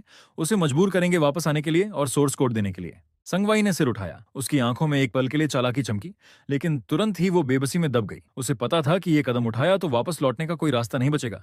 उधर मैं अपने घर पर कंप्यूटर के सामने बैठा था, चुपचाप देख रहा था कि संके की हालत कैसे धीरे धीरे गिरती जा रही है। रिजाइन करने के 7वें दिन, यानी कॉन्ट्रैक्ट ऑफिशियली खत्म होने के 1 हफ्ते बाद, मैंने अपना स्टडी रूम सेट किया। दीवारें मेरे नए प्रोजेक्ट के आर्किटेक्चर डायग्राम से भर चुकी थीं। इस हफ्ते मैंने 3 हेडहंटर ऑफर्स ठुकरा दिए और संगवाई के दर्जनों अपॉलॉजी मैसेजेस को इग्नोर कर दिया। मैं बस इंतजार कर रहा था उस मौके का जब संके कभी फिर से खड़ा ही ना हो सके। तभी फोन बजा। डायरेक्टर चेन का वॉइस मैसेज था। उसकी आवाज थोड़ी जल्दी में लग रही थी। शो चेन, संगवाई पागल हो गया है। उसने इंडस्ट्री ग्रुप्स में नोटिस डाल दिया है कि तुम कंपनी की कोर टेक्नोलॉजी लेकर भाग गए हो। वो कई कंपनीज के साथ मिलकर तुम्हें ब्लैकलिस्ट करना चाहता है। मैंने हल्की मुस्कान के साथ सोचा, ब्लैकलिस्ट? शायद उसे याद नहीं कि उन टेक्नोलॉजी पैटेंट्स के ओरिजिनल ड्राफ्ट्स किसके पास हैं। मैंने बिना जल्दबाजी किए एक एन्क्रिप्टेड फोल्डर खोला जिसमें मेरा रिसर्च एंड डेवलपमेंट डायरी था, जिसे मैं कंपनी ज्वाइन करने के पहले साल से ही मेंटेन कर रहा था। उसमें हर कोर टेक्नोलॉजी एडवांसमेंट के डिटेल्ड रिकॉर्ड्स थे, टाइम स्टैम्प्स के साथ, ओरिजिनल सोर्स कोड के साथ, सब कुछ साफ साफ। मैंने मन ही मन कहा, संगवाई अगर लीगल गेम खेलना चाहता है तो मैं भी इसे अंत तक खेलूंगा। उसी दोपहर मैं शहर के सेंटर में एक स्टार्टअप इंक्यूबेटर के एंट्रेंस पर खड़ा था। डायरेक्टर चेन ने मेरे लिए ये स्पेस अरेंज करवा दिया था। छोटा था लेकिन मेरे पहले कदम के लिए काफी था। मैंने खिड़की के पास खड़े होकर नीचे की भागती दौड़ती सड़क को देखा और धीरे से कहा, आज से ये जगह किंग लैंड टेक्नोलॉजी है। मुझे पहले से पता था कि संगवाई का ये बैन वाला ऑर्डर जल्दी ही मजाक बन जाएगा, क्योंकि जैसे ही वो क्लाइंट्स जो सान की वजह से इतना सफर कर चुके थे मुझे फिर से राइज करते देखेंगे, वो खुद ही सबसे सही फैसला ले लेंगे। उसी समय सेंग नेटवर्क अपने आखिरी उन्माद में डूब रहा था। संगवाई और लीना को लगा था कि उन्होंने मेरी कमजोरी पकड़ ली है, लेकिन उन्हें यह नहीं पता था कि वो खुद एक एक कदम चलकर उस कब्र की तरफ जा रहे हैं जो मैंने पहले ही उनके लिए खोद रखी थी। संगवाई का यह बैन ऑर्डर पूरे इंडस्ट्री में ठंडी हवा की तरह फैल गया। मैं अपने नए किराए के वर्क स्पेस में बैठा फोन पर हेडहंटर एजेंसीज के अपॉलॉजी मैसेजेस देख रहा था, लेकिन मुझे कोई खास फर्क नहीं पड़ रहा था। उनके शब्द नरम थे लेकिन मैसेज साफ था। संगवाई ने इंडस्ट्री एसोसिएशन से बात कर ली थी। जो भी मेरे साथ कॉन्ट्रैक्ट साइन करेगा उसे संके को सपोर्ट करने वाली बड़ी कंपनियों का सामना करना पड़ेगा। ये बचकानी चाल मैंने पहले ही सोची हुई थी। मैंने फोन बंद किया और व्हाइट बोर्ड पर नए सिस्टम की कोर लॉजिक ड्रॉ करने लगा। तभी दरवाजे के बाहर हल्के कदमों की आवाज आई। वो शाओवांग था जो पहले मेरे साथ टेक्निकल डिपार्टमेंट में काम करता था। उसने आते ही कहा, चेन, मैंने रिजाइन कर दिया। मैंने उसे बैठने का इशारा किया और पूछा, कौन रेजिग्नेशन प्रोसेस पूरा हो गया? संगवाई ने परेशान तो नहीं किया। उसने सिर हिलाया। उसकी आंखें थोड़ी लाल थीं। अब कंपनी में हर कोई डर के माहौल में जी रहा है। लीना अपनी जिम्मेदारी से बचने के लिए दिन भर ये चेक करती रहती है कि किसका तुमसे प्राइवेट कॉन्टैक्ट है, और बॉस ने हमें मजबूर किया कि हम उस एन्क्रिप्टेड लॉजिक को क्रैक करें, वरना पूरी टीम का बोनस काट देंगे। मैं अब और सहन नहीं कर सकता था। चेन, अगर तुम्हें लोगों की जरूरत है तो मैं तुम्हारे साथ काम करना चाहता हूँ, बिना सैलरी के भी। उसकी बात सुनकर मेरे दिल में एक गर्माहट सी दौड़ गई। संगवाई को लगा था कि वो अपनी पावर से मेरे सारे रास्ते बंद कर देगा, लेकिन वो ये भूल गया कि इंसानों के दिल कभी धमकियों से नहीं खरीदे जा सकते। मैंने शांत होकर कहा, सैलरी होगी और पहले से ज्यादा होगी, लेकिन उससे पहले हमें इस फेक बैन ऑर्डर से निपटना होगा। मैंने कंप्यूटर ऑन किया और उस प्रोफेशनल टेक्निकल फोरम में लॉगिन किया जहां मैं काफी समय से एक्टिव नहीं था। वहां मैं सिर्फ चेनकिंग नहीं था, बल्कि इंडस्ट्री का एक जाना माना नाम था जिसके हजारों फॉलोअर्स थे। अगर संगवाई मुझे बदनाम करना चाहता था तो मैं उसे दिखाने वाला था कि असली काउंटर अटैक क्या होता है। रिजाइन के 10वें दिन मुझे लीना का अनएक्सपेक्टेड कॉल आया। उसकी आवाज अजीब तरह से नरम थी। वो मिलना चाहती थी और कह रही थी कि कंपनी की तरफ से माफी मांगना चाहती है। मुझे पता था ये ट्रैप है, फिर भी मैं गया क्योंकि मैं देखना चाहता था कि इस बार संगवाई कौन सा नया खेल खेलने वाला है। रेस्टोरेंट के प्राइवेट रूम में लीना बहुत सजी धजी थी और टेबल महंगे खाने से भरी हुई थी। जैसे ही मैं अंदर गया वो करीब आई और मेरा हाथ पकड़ने लगी। चेन किंग, पहले मैं ही चीजों को समझ नहीं पाई, तुम दिल पर मत लेना। डायरेक्टर सांग ने कहा है कि अगर तुम सिस्टम का टेक्निकल ऑथराइजेशन प्लान दे दो तो रुकी हुई कोलैबोरेशन तुरंत वापस शुरू हो जाएगी और कंपनी तुम्हें एक्स्ट्रा कंसल्टेंसी फी भी देगी। मैंने उसे सीधा देखा और कहा, लीना, क्या तुम खुद अपनी बातों पर यकीन करती हो? ये कोड मेरी इंटेलेक्चुअल प्रॉपर्टी है, ये कॉन्ट्रैक्ट में साफ लिखा था। उसकी स्माइल थोड़ी खींच गई और उसकी आंखों में अचानक गहरी चालाकी आ गई। उसने अपने बैग से एक रिकॉर्डर निकाला और जोर से टेबल पर पटका। चेन किंग, जिद मत करो। डायरेक्टर सांग ने एक्सपर्ट से बात कर ली है। अगर तुम आज नहीं माने तो हम तुम पर यह आरोप लगाएंगे कि तुमने रिजाइन करने से पहले जानबूझकर सिस्टम में वायरस डाला था। इस रिकॉर्डर में तुम्हारी कन्फेशन है। उसकी ये कॉन्फिडेंस देखकर मुझे हंसी आ गई। शायद उसे ये नहीं पता था कि मैं कमरे में घुसते ही अपना phone real time cloud recording पर डाल चुका हूं। मैंने शांत होकर कहा, अच्छा है, क्योंकि मैं भी चाहता हूं कि जज ये सुने कि तुम मुझे मेरी इंटेलेक्चुअल प्रॉपर्टी छोड़ने के लिए मजबूर कर रही हो। मैं बिना खाना देखे उठ गया। पीछे लीना गुस्से में चिल्ला रही थी, लेकिन मैं पहले ही सोच रहा था कि इस धमकी को कैसे यूज करके संके को एक बड़ा लीगल झटका दूं। उसी दौरान मुझे एक और बड़ी खबर मिली। संके सिटी स्मार्ट प्रोजेक्ट के टेंडर के लिए तैयारी कर रहा था। ये उनका आखिरी सहारा था। इस कॉन्ट्रैक्ट को जीतने के लिए संगवाई ने सब कुछ दांव पर लगा दिया था। यहां तक कि उसने मेरे पुराने रिसर्च अचीवमेंट्स को भी प्रपोजल में शामिल कर लिया। शाओवांग मेरे सामने बैठा टेंशन में बोला, चेन, अगर वो बस तुम्हारे प्लान को थोड़ा बदलकर अपना बनाकर पेश कर दें तो हम क्या करेंगे? हमारी कोई रेपुटेशन नहीं है, अपनी इनोसेंस साबित करना मुश्किल होगा। शाओवांग की बात सुनकर मैंने बिना घबराए जवाब दिया, चिंता मत करो, उस प्लान में मैंने सिर्फ लॉजिक नहीं छोड़ी थी। मैंने बेस आर्किटेक्चर में एक लॉजिकल ट्रैप सेट किया था जो सिर्फ मैं एक्टिवेट कर सकता हूं, और जैसे ही सिस्टम एक खास ऑपरेशन लेवल पार करेगा, बिना मेरे ऑथराइजेशन सर्टिफिकेट की पूरी इंटरफेस खुद ब खुद कॉपीराइट डिक्लेरेशन दिखाएगी। संगवाई को लगा था कि सोर्स कोड मिलते ही वो चैन से सो पाएगा। उसे ये नहीं पता था कि वहीं उसकी बर्बादी की शुरुआत है। प्रिलिमिनरी प्रेजेंटेशन वाले दिन मैं एक दूसरी कोलैबोरेटिंग कंपनी के टेक्निकल एडवाइजर के तौर पर चुपचाप आखिरी रो में बैठा था। सामने पोडियम पर संगवाई पूरे घमंड के साथ खड़ा था और नीचे लीना जोर जोर से ताली बजा रही थी। वो गर्व से बोल रहा था, ये सांके का इंडिपेंडेंटली डेवलप्ड कोर इंजन है, इसकी स्टेबिलिटी इंडस्ट्री लीडिंग है। और जैसे ही उसने स्ट्रेस टेस्ट का बटन दबाया, स्मूथली चल रहा सिस्टम अचानक अटक गया और अगले ही पल बड़ी स्क्रीन पर एक विशाल पॉपअप चमका। इस कोर आर्किटेक्चर के कॉपीराइट चेन किंग के पास है, बिना ऑथराइजेशन इसका उपयोग इलीगल इन्फ्रिंजमेंट है। पूरा हॉल केओस में बदल गया। संगवाई का चेहरा लाल से सफेद और फिर हरे रंग में बदल गया। वो पागलों की तरह कीबोर्ड दबा रहा था, लेकिन सिस्टम पूरी तरह लॉक हो चुका था। अंधेरे में बैठा मैं उसकी उस बेबस हालत को देख रहा था और शांतिपूर्वक अपना लैपटॉप बंद कर दिया। टेंडर स्कैंडल के बाद सांके की रेपुटेशन जमीन पर आ गई। छोटे पार्टनर्स जो अब तक वेट कर रहे थे, उन्होंने कॉन्ट्रैक्ट टर्मिनेट करने के लेटर्स भेजने शुरू कर दिए। मैंने सुना संगवाई ने अपने ऑफिस में चीजें तोड़ दी और गुस्से में लीना को थप्पड़ तक मार दिया। अब संके सिर्फ पैसे नहीं खो रहा था, वो अंदर से टूट चुका था।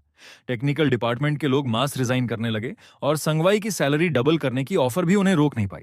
उसी शाम जब मैं एक नया कॉन्ट्रैक्ट फाइनलाइज करके बाहर निकला तो ऑफिस के बाहर मुझे कुछ जाने पहचाने चेहरे दिखे।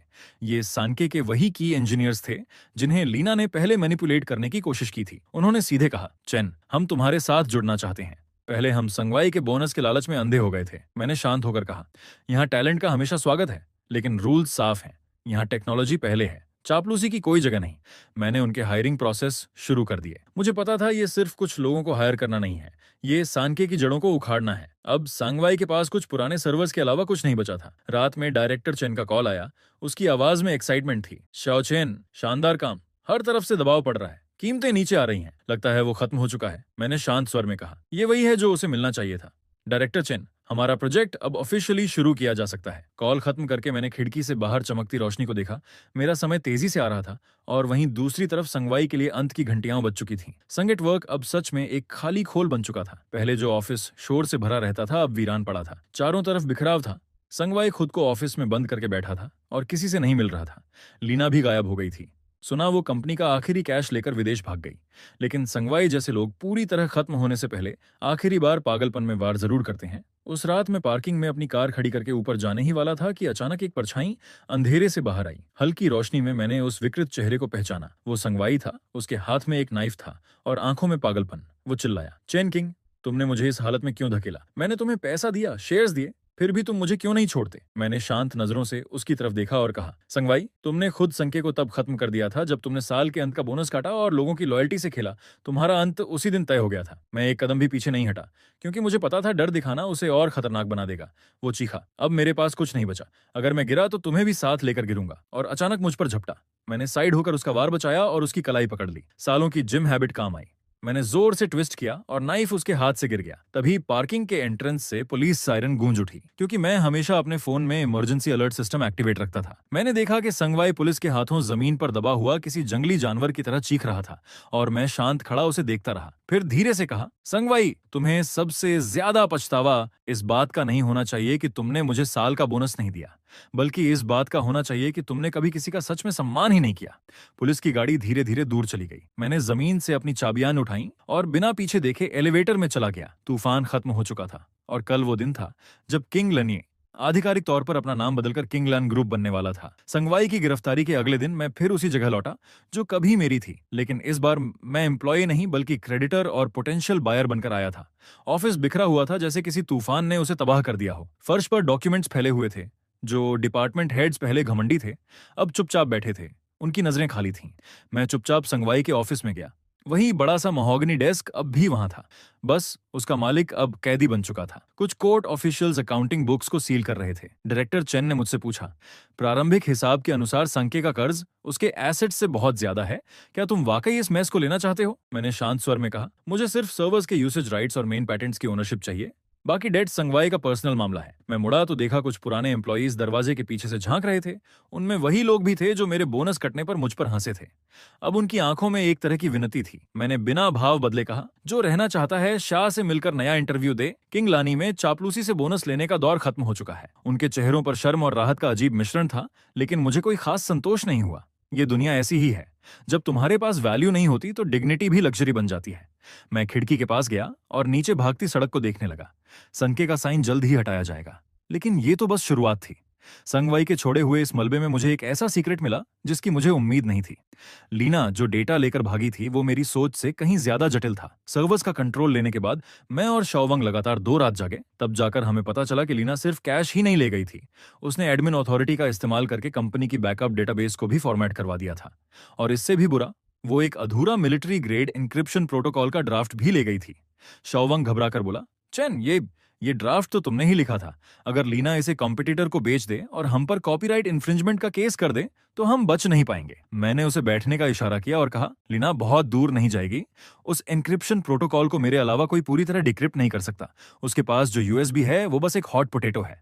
मैं स्क्रीन पर ब्लिंक करते कोड को घूरता रहा और लीना के अगले कदम का अंदाजा लगाता रहा। मुझे पता था उसके जैसे घमंडी इंसान गुमनामी में नहीं जी सकते। तभी मेरे इनबॉक्स में एक अनोनिमस मेल आया। अटैचमेंट में एक फॉरेन कैसीनो की फोटो थी। उसमें लीना अब भी अपने फ्लैशी अंदाज में बैठी थी, लेकिन उसके सामने बैठा आदमी देखकर मेरी भौं सिकुड़ गई। वो डायरेक्टर साओ था, इंडस्ट्री का कुख्यात डेटा ब्रोकर जो कमर्शियल सीक्रेट की खरीद फरोख्त से पैसा बनाता था। मैं समझ गया कि लीना को बायर मिल चुका है। एक तरफ संगवाई जेल में सड़ रहा था और दूसरी तरफ लीना बाहर अपने बॉस को धोखा देकर फायदा उठा रही थी। सच में दोनों एक जैसे थे। मैंने तुरंत पुलिस को कॉल नहीं किया क्योंकि मुझे पता था कि डायरेक्टर साओ जैसा चालाक आदमी असली वैल्यू देखे बिना पैसा नहीं देगा। मैंने उसे एक छोटा सा मैसेज भेजा, उसमें बैकडोर है, अगर जीना चाहते हो तो उसे मत छुओ। अब मैं इंतजार करने वाला था कि वो खुद मेरे पास आए, क्योंकि ये सिर्फ डेटा वापस लेने का मामला नहीं था, ये इस पूरे इंडस्ट्री की इस गंदगी को जड़ से खत्म करने का मौका था। दूसरे ही दिन जब मेरा मैसेज पहुंचा, डायरेक्टर साओ शांत नहीं बैठ पाया और उसने मुझे नदी किनारे एक प्राइवेट क्लब में बुलाया। खास तौर पर कहा कि मैं अकेला आऊं। तय समय पर मैं वहां पहुंचा तो कमरा धुएं से भरा हुआ था। सामने डायरेक्टर साओ मैत्रेया बुद्धा की मूर्ति की तरह मुस्कुरा रहा था और उसके बगल में बैठी लीना का चेहरा थोड़ा पीला पड़ा हुआ था। उसने कहा, डायरेक्टर चेन, आपके बारे में बहुत सुना है। आजकल के युवा वाकई कमाल है। संगवाई जैसा चालाक आदमी भी आपसे हार गया। मैंने सीधे कहा, डायरेक्टर साओ, सीधी बात करता हूं, मैं चेन किंग हूं और जो लीना के हाथ में है वो निगल नहीं पाएगी। लीना तुरंत खड़ी हो गई। डर और गुस्से से उसकी आवाज तेज हो गई। चेन किंग, यहाँ रहस्य मत बनाओ। डायरेक्टर साओ ने एक्सपर्ट से चेक करवाया है, ये प्लान थोड़े बदलाव के साथ मार्केट में आ सकता है, तब खाली हाथ तुम रह जाओगे। मैंने हल्की हंसी के साथ कहा, एक्सपर्ट, उन थर्ड रेट प्रोग्रामर्स की बात कर रही हो जो कंकरेंट मल्टी प्रोसेसिंग तक नहीं समझते? डायरेक्टर साओ, अभी इसी वक्त उस प्रोटोकॉल का तीसरा मॉड्यूल रन करके देख लीजिए। अगर आपका सर्वर नहीं जला तो कहना। डायरेक्टर साओ का चेहरा तुरंत बदल गया। वो शक करने वाला आदमी था। उसने तुरंत अपने आदमी को लैपटॉप खोलने का इशारा किया। जैसे ही प्रोग्राम रन हुआ, स्क्रीन पर सर्वर रूम की वार्निंग लाइट्स तेजी से ब्लिंक करने लगीं। वो घबरा कर बोला, ये क्या हो रहा है? इसे तुरंत बंद करो। मैंने शांत होकर कहा, ये लॉजिकल लॉक है। मेरी डायनामिक ऑथोराइजेशन के बिना कोई भी forced access self destruct trigger कर देगा। लीना वहीं कुर्सी पर ढह गई। उसकी आंखों में खालीपन था। उसका आखिरी ट्रम्प कार्ड मेरे सामने कागज की तरह कमजोर साबित हो चुका था और डायरेक्टर साओ जैसा बिजनेसमैन तुरंत समझ गया कि उसे क्या करना है। उसने जोरदार थप्पड़ लीना के चेहरे पर मारा। उसका आधा चेहरा तुरंत सूज गया। वो अपना चेहरा पकड़कर चुप बैठ गई। आंखों में निराशा भरी हुई थी। डायरेक्टर साओ ठंडी आवाज में बोला, डायरेक्टर चेन, ये सब गलतफहमी है। मुझे इसने धोखा दिया। कहा ये उसका क्रिएशन है। मैंने बिना भाव बदले कहा, मुझे बस वो वापस चाहिए। बाकी इंसान का फैसला कानून करेगा। वैसे सुना है आप हाल में स्मार्ट सिटी फेज 2 के बिडिंग डॉक्यूमेंट्स के बारे में पूछताछ कर रहे थे। मेरी बात सुनते ही उसके माथे पर पसीना आ गया। वो तुरंत बोला, नहीं, अब नहीं पूछूंगा। डायरेक्टर चेन के रहते हम जैसी छोटी कंपनी हिम्मत नहीं करेगी। मैंने यूएसबी वापस लिया और उसी के सामने इकोनॉमिक इन्वेस्टिगेशन टीम को कॉल किया। जैसे ही लीना ने पुलिस सायरन सुनी, उसका शरीर ढीला पड़ गया और वो जमीन पर गिर गई। वो मेरे पैंट पकड़कर गिड़गिड़ाने लगी, लेकिन मैंने ठंडेपन से उसे किनारे कर दिया। लीना, जब तुमने कंपनी का कोर डेटा चुराने का फैसला लिया था, तभी तुम्हें यह अंजाम समझ लेना चाहिए था। उसे पुलिस गाड़ी में ले जाते हुए देखकर मेरे दिल का आखिरी बोझ भी खत्म हो गया, लेकिन मुझे पता था ये अंत नहीं है। डायरेक्टर साओ पीछे हट गया था, लेकिन उसके पीछे की कैपिटल फोर्सेस इतनी आसानी से मुझे बढ़ने नहीं देंगी। कंपनी जाते वक्त डायरेक्टर चेन का कॉल आया। उसकी आवाज में चिंता थी। Shao Chen, industry leader Tianxing group हमारे पार्टनर्स से लगातार कांटेक्ट कर रहा है। लगता है वो हमें एक्वायर करना चाहते हैं। लीना और साओ से निपटते ही मुझे सांस लेने का मौका भी नहीं मिला था कि तियनशिंग का एक्विजिशन लेटर मेरे डेस्क पर आ चुका था।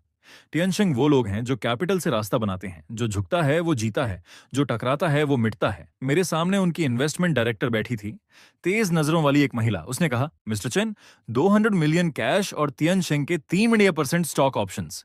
ये प्राइस आपके और आपकी टीम के लिए फाइनेंशियल फ्रीडम है। ऑफर वाकई टेम्पटिंग था, लेकिन मैंने शांत होकर उसकी आंखों में देखते हुए कहा, और अगर मैं मना कर दूं तो? डायरेक्टर ने अपने चश्मे को ठीक किया और उसकी आवाज में हल्की सी धमकी घुल गई। अगर आप मना करते हैं तो तियनशिंग पूरे इंडस्ट्री की रिसोर्स इंटीग्रेशन शुरू कर देगा। तब आपकी अपस्ट्रीम और डाउनस्ट्रीम सप्लाई चेन दोनों एक बड़ी ताकत के दबाव में आ जाएंगी। मिस्टर चेन, किसी काल्पनिक आइडियल के लिए अपना फ्यूचर बर्बाद मत कीजिए। मैं उस लेटर ऑफ इंटेंट को देखते हुए अंदर ही अंदर ठंडा सा हंसा। ये लहजा कितना जाना पहचाना था, बिल्कुल वैसा ही जैसा संगवाई मुझे धमकाते वक्त इस्तेमाल करता था। बस फर्क इतना था कि तियनशिंग के पास ज्यादा पैसा था, ज्यादा कॉन्फिडेंस था, लेकिन मुझे चेनकिंग को डराना कभी आसान नहीं रहा। मैंने शांत आवाज में कहा, फ्यूचर कोई देता नहीं है, उसे खुद बनाना पड़ता है। अपने बॉस से कहिए, किंग लान टेक्नोलॉजी बिकाऊ नहीं है, मिलना है तो कोर्ट में या मार्केट में मिलेंगे। वो गुस्से में उठी और उसके हील्स की आवाज कमरे में गूंजती हुई बाहर चली गई। उसके जाते ही शाओ वांग थोड़ा परेशान होकर अंदर आया। मैंने बिना कुछ बोले कंप्यूटर खोला और उसे वो सेकंड जनरेशन क्लाउड इंजन दिखाया जिस पर मैं महीनों से सीक्रेटली काम कर रहा था। मैंने कहा, यह खास तौर पर तियनशिंग की एग्जिस्टिंग टेक्निकल वल्नरेबिलिटीज को टारगेट करने के लिए बनाया है। अगर वो टेक्निकल ट्रिक से मुझे ब्लॉक करने की कोशिश करेंगे तो मैं उन्हें दिखाऊंगा असली टेक्नोलॉजिकल रेवोल्यूशन क्या होती है। लेकिन तियनशिंग का जवाब मेरी उम्मीद से भी तेज और ज्यादा निर्दयी था। रात के 11 से आओ के 11 बजे भी मेरे ऑफिस की लाइट जल रही थी। तभी शाओवांग दरवाजा खोलकर अंदर आया। उसके हाथ में फ्रेश प्रिंटेड फैक्सेस थे और चेहरा कागज की तरह सफेद। चैन, हम मुसीबत में हैं, उसने कहा। तीनों सर्वर सप्लायर्स जिन्होंने हमारे साथ लॉन्ग टर्म कॉन्ट्रैक्ट साइन किया था, उन्होंने अचानक नोटिस भेज दिया है कि प्रोडक्शन एडजस्टमेंट की वजह से वो हमारे ऑर्डर्स को इंडेफिनेटली पोस्टपोन कर रहे हैं। मैंने धीरे से दोहराया, इंडेफिनेटली पोस्टपोन यानी सीधा सप्लाई कट। शाओवांग बोला, लगता है तियनशिंग हमें हार्डवेयर साइड से चोक करना चाहता है। मैं खिड़की के पास गया और नीचे खाली सड़क को देखने लगा, और उसने आगे बताया, उन्होंने क्लाउड सर्विस प्लेटफॉर्म से भी बात कर ली है। हमारे प्रोडक्ट्स को ऐप स्टोर से हटाने की कोशिश कर रहे हैं। वो किंग लान को एक आइसोलेटेड आइलैंड बनाना चाहते हैं। टेक्नोलॉजी हमारे पास हो लेकिन हम उसे इंप्लीमेंट ही ना कर सकें, मैंने शांत स्वर में कहा। डायरेक्टर सैंग काफी तेज खेल रहा है। फिर मैंने फैसला लिया, शाओवांग, सबको इन्फॉर्म करो कि कल से वर्क फ्रॉम होम शुरू होगा। सारे टेस्ट सर्वर्स इंटरनल नेटवर्क पर शिफ्ट कर दो। मैंने कंप्यूटर खोला और उन सप्लायर्स की लिस्ट देखी जिन्होंने हमें धोखा दिया था, लेकिन मुझे गुस्सा नहीं आया, बल्कि एक शिकारी जैसी शांति महसूस हुई जो अपने शिकार को जाल में फंसते देख रहा हो। मैंने धीरे से कहा, उन्हें लगता है कैपिटल से सप्लाई चेन कंट्रोल कर लेंगे, लेकिन वो भूल रहे हैं कि इस डेटा ड्रिवन एरा में हार्डवेयर सिर्फ एक व्हीकल है। शाओवांग ने घबराकर पूछा, लेकिन बिना सर्वर्स के हमारा second gen engine online testing में नहीं जा पाएगा। मैंने उसकी तरफ देखा और हल्की मुस्कान के साथ कहा, किसने कहा कि हमें उनके सर्वर्स ही इस्तेमाल करने हैं? अगर वो गंदा खेल खेलना चाहते हैं तो मैं भी तैयार हूं। 3 साल पहले मैंने वर्स्ट केस सिनेरियो के लिए एक प्रोटोटाइप टेक्नोलॉजी डेवलप करके छुपा कर रखी थी। तियनशिंग को लगता है पानी काट देंगे तो मैं प्यास से मर जाऊंगा, लेकिन उन्हें नहीं पता कि मैंने जमीन के नीचे पहले से एक कुआं खोद रखा है। तियनशिंग के टोटल ब्लॉकेड के बीच पूरी इंडस्ट्री बस इंतजार कर रही थी कि मैं गिरूं और वो हंसें। लेकिन अगली सुबह मैं सीधे वॉशिंग ग्रुप में डायरेक्टर चेन के ऑफिस पहुंच गया। वो खिड़की के पास खड़े थे और उनके डेस्क पर तियनशिंग का कोऑपरेशन प्रपोजल रखा था। उन्होंने भौं सिकोड़ते हुए मेरी तरफ देखा और कहा, शाओ चेन, कल तियनशिंग के लोग मुझसे मिलने आए थे। डायरेक्टर चेन ने गहरी आवाज में कहा, तियनशिंग ने प्रॉमिस किया है कि अगर वॉशिंग किंगलैंड के साथ कोऑपरेशन खत्म कर दे तो अगले 5 सालों तक उनकी इंफ्रास्ट्रक्चर मेंटेनेंस फीस आधी कर दी जाएंगी। मैंने शांत लेकिन सीधी बात रखी, डायरेक्टर चेन, तियनशिंग का पैसा लेना आसान है, लेकिन उनकी जंजीरें उससे भी आसान होती हैं। पहनना, एक बार आपका सिस्टम पूरी तरह उनकी क्लाउड में इंटीग्रेट हो गया तो भविष्य में कीमत बढ़े या ना बढ़े, ये फैसला आपका नहीं रहेगा। वो मुड़े और सीधे मेरी आंखों में देखने लगे। वो सिर्फ बिजनेसमैन नहीं थे, बल्कि लॉन्ग टर्म विजन वाले स्ट्रैटेजिस्ट थे। उनके सामने सवाल था, अभी का छोटा फायदा या भविष्य का बड़ा कंट्रोल? उन्होंने पूछा। सच बताओ चेन, तियनशिंग ने तुम्हारा हार्डवेयर सप्लाई काट दिया है, तुम उनके खिलाफ कैसे खड़े होगे? मैंने बिना हिचक जवाब दिया, मुझे उनका हार्डवेयर नहीं चाहिए। वॉशिंग के देश भर में 3,000 से ज्यादा ब्रांचेस हैं। हर ब्रांच में आइडल कंप्यूटिंग रिसोर्सेज पड़े हैं। मुझे बस आपकी परमिशन चाहिए। मैं इन सबको जोड़कर एक ऐसी डिस्ट्रीब्यूटेड कंप्यूटिंग नेटवर्क बना दूंगा जो तियनशिंग से भी ज्यादा पावरफुल होगी। उनकी आंखों में चमक आ गई। उन्हें तुरंत समझ आ गया कि इसका मतलब सिर्फ कॉस्ट सेविंग नहीं, बल्कि जायंट से पूरी इंडिपेंडेंस है। उन्होंने जोर से टेबल पर हाथ मारा और तियनशिंग का प्रपोजल फाड़ दिया। ठीक है, इस बार मैं तुम पर दांव लगाता हूं। वॉशिंग के सारे नेटवर्क नोड्स तुम्हारे लिए ओपन हैं। बिल्डिंग से बाहर निकलते ही मैंने लंबी सांस ली। टियनशिंग को लगा था कि उन्होंने पूरा समंदर रोक दिया है, लेकिन उन्हें नहीं पता था कि मैंने छोटे छोटे स्ट्रीम्स को जोड़कर अपना खुद का रास्ता बना लिया है। जैसे ही हमारा ये सीक्रेट अग्रीमेंट हुआ, टियनशिंग ने पब्लिक ओपिनियन फ्रंट पर अटैक शुरू कर दिया। अचानक इंटरनेट पर आर्टिकल्स की बाढ़ आ गई जो किंग लान टेक्नोलॉजी को बदनाम कर रहे थे। कहा जा रहा था कि हमारे सिस्टम में सीरियस सिक्योरिटी फ्लॉज हैं। यहां तक कि यह भी इंसिनुएट किया गया कि हम यूजर डेटा इलीगली कलेक्ट करते हैं। शाओवंग घबराकर बोला, चेन, ये सब झूठ है। हमारा कोड ऑडिटेड और ओपन सोर्स है। हम डेटा कैसे कलेक्ट कर सकते हैं? मैंने शांत होकर कहा, उन्हें सच की जरूरत नहीं, बस डाउट पैदा करना है। और एक बार ये डाउट क्लाइंट्स के दिमाग में बैठ गया तो हमारा प्रोडक्ट पुश करना मुश्किल हो जाएगा। मैं उन तथाकथित एक्सपर्ट्स के एनालिसिस देख रहा था जो हमारी टेक्नोलॉजी को डिस्टॉर्ट कर रहे थे। कुछ क्लाइंट्स जो पहले रेडी थे वो भी पीछे हटने लगे। मैंने हल्की मुस्कान के साथ कहा, तियनशिंग की मोरल ब्रेकिंग स्ट्रेटजी वाकई कमाल की है, लेकिन अगर वो ओपिनियन वॉर खेलना चाहते हैं तो हम भी खेलेंगे। मैंने शाओवांग से कहा, ग्लोबल टॉप हैकर कंपटीशन की ऑफिशियल साइट पर हमारे सेकंड जेन इंजन का full security test report publish करो और अनाउंस करो। जो भी किंगलैंड का फायरवॉल ब्रीच करेगा उसे $1 मिलियन रिवॉर्ड मिलेगा। ये सिर्फ रूमर्स का जवाब नहीं था, बल्कि सबसे मजबूत पब्लिसिटी थी। जैसे ही ये न्यूज बाहर गई, पूरा टेक वर्ल्ड हिल गया। तियनशिंग के हायर्ड ट्रोल्स तुरंत गायब हो गए, क्योंकि एब्सोल्यूट टेक्नोलॉजी के सामने अफवाहें खुद ही मर जाती हैं। लेकिन जहां सबकी नजर इस कंपटीशन पर थी, मैं एक और चीज ऑब्जर्व कर रहा था, तियनशिंग के कोर प्रोडक्ट्स की यूजर लॉस रेट। मैंने जो कंपैटिबिलिटी पैच उनके सिस्टम में इनडायरेक्टली इन्फ्लुएंस करने के लिए डिजाइन किया था, उसने उनके इंटरनल सिस्टम को अनस्टेबल कर दिया था। आधे महीने के ब्लॉकेड के बाद भी तियनशिंग हमें क्रश नहीं कर पाया, बल्कि खुद ही रिसोर्सेज ओवरयूज करके स्लो डाउन का शिकार हो गया। मेरे एक पुराने दोस्त ने, जो तियनशिंग के अंदर था, मैसेज भेजा, यहाँ इन्वेस्टमेंट डायरेक्टर और टेक्निकल डायरेक्टर रोज लड़ रहे हैं। एक छोटी कंपनी को दबाने के लिए हमने इतना रिसोर्स झोंक दिया, और अब देखो, वॉशिंग न सिर्फ गया नहीं, बल्कि कई बड़े क्लाइंट्स को भी साथ ले गया। और इसका दोष टेक्निकल डिपार्टमेंट पर डाला जा रहा है। एक छोटी सी कंपनी की कंप्यूटिंग नेटवर्क तक ब्लॉक नहीं कर पाए और ऊपर से बजट मांग रहे हैं। ये अंदर की लड़ाई वही रिजल्ट था जो मैं चाहता था, क्योंकि जायंट्स को सबसे ज्यादा डर बाहरी दुश्मन से नहीं, बल्कि अंदर से टूटने से लगता है। मैं कंप्यूटर के सामने बैठा तियनशिंग के स्टॉक्स की गिरती हुई ग्राफ देख रहा था और उसी के साथ सही वक्त कैलकुलेट कर रहा था। मैंने शाओवांग से पूछा, तैयार हो? आज रात 8 बजे हमारा सेकंड जेन इंजन वॉशिंग की कंप्यूटिंग नेटवर्क पर ग्लोबल पब्लिक बेटा में लॉन्च होने वाला था। ये एक बहुत बड़ा गैम्बल था। अगर हम सफल हुए तो किंगलैंड टेक्नोलॉजी जायंट्स का मोनोपोली तोड़ देगा, और अगर फेल हुए तो तियनशिंग का बदला और भी खतरनाक होगा। ठीक 8 बजे मैंने एंटर दबाया और स्क्रीन पर काउंटलेस लाइट पॉइंट्स जल उठे। पूरे देश में फैले वॉशिंग के नोड्स एक साथ एक्टिवेट हो गए। एक ऐसी कंप्यूटिंग पावर का तूफान बन गया जो पहाड़ हिला सकता था। मैंने धीरे से कहा, दुनिया को बता दो, अब गेम के रूल्स बदलने वाले हैं। उसी पल तियनशिंग के हेडक्वार्टर्स में सन्नाटा छा गया। उन्हें एहसास हुआ कि जिस डिफेंस सिस्टम पर उन्हें घमंड था, वो किंग लान की नई आर्किटेक्चर के सामने कागज जैसा कमजोर है। 3 दिन बाद जब बेटा पूरी तरह सफल रहा, तो इंडस्ट्री का रुख पूरी तरह बदल गया। जो सप्लायर्स मुझे अवॉइड करते थे, वो अब लाइन लगाकर मिलने को तैयार थे।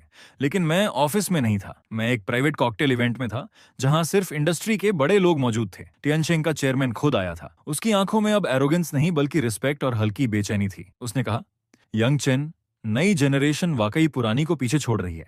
हमसे गलती हुई कि हमने तुम्हारी वैल्यू नहीं पहचानी। क्यों ना हम बैठकर बात करें? Deep strategic cooperation. मैंने शांत होकर कहा, कोऑपरेशन पॉसिबल है, लेकिन पहले तियनशिंग पब्लिकली अपोलोजाइज करेगा और किंगलैंड टेक्नोलॉजी को ब्रांड डैमेज के लिए कॉम्पेंसेट करेगा। उसकी जॉ टाइट हो गई। उसके लिए ये खुद को सबके सामने थप्पड़ मारने जैसा था। लेकिन उसने आसपास खड़े पार्टनर्स को देखा और समझ गया कि अब उसके पास कोई बार्गेनिंग पावर नहीं बची। मैंने कैजुअली जोड़ दिया, आप मना भी कर सकते हैं, लेकिन सुना है आपके कई की टेक्निकल स्टाफ हमारी नई आर्किटेक्चर में काफी इंटरेस्टेड हैं और रिज्यूमे भेज चुके हैं। ये सीधा उसकी जड़ों पर वार था। मैं सिर्फ उसके क्लाइंट्स नहीं, बल्कि उसकी फाउंडेशन भी खींच रहा था। मैंने वाइन का घूंट लिया और मन ही मन समझ गया कि ये जीत बस शुरुआत है। ये गेम अब और बड़े लेवल पर जाने वाला है। तियनशिंग का झुकना टेम्पोरेरी था, और मुझे साफ महसूस हो रहा था कि अंधेरे में कोई और बड़ी ताकत किंगलैंड टेक्नोलॉजी पर नजर गड़ाए बैठी है। पार्टी से बाहर निकलते ही ठंडी हवा चेहरे से टकराई। तभी मेरे फोन पर एक अननोन नंबर से मैसेज आया, अपनी पीठ का ख्याल रखना। मैंने कुछ देर तक उस मैसेज को देखा। यह नंबर मल्टीपल वर्चुअल रिलेज से गुजरा था। ट्रेस करना नामुमकिन था। मैं खिड़की के पास गया, भारी पर्दे हटाए और नीचे गुजरती गाड़ियों की लाइट्स को देखता रहा। पहली बार मुझे लगा कि इस बिजनेस वॉर की गहराइयों में कोई अज्ञात निगाहें मुझे देख रही हैं। मैंने ये बात शाओवांग को नहीं बताई, उसे परेशान नहीं करना चाहता था, लेकिन मैंने तुरंत कंप्यूटर खोला और पिछले 3 सालों के टियनशिंग ग्रुप के शेयर होल्डिंग रिकॉर्ड्स निकाल ली। सरफेस पर वो एक जायंट था, लेकिन अंदर उसकी कैपिटल स्ट्रक्चर बेहद कॉम्प्लेक्स थी। कई फॉरेन इन्वेस्टमेंट फंड्स की परछाइयां बार बार दिख रही थीं। तब मुझे समझ आया, संगवाई, लीना, डायरेक्टर साओ, ये सब सिर्फ मोहरे थे।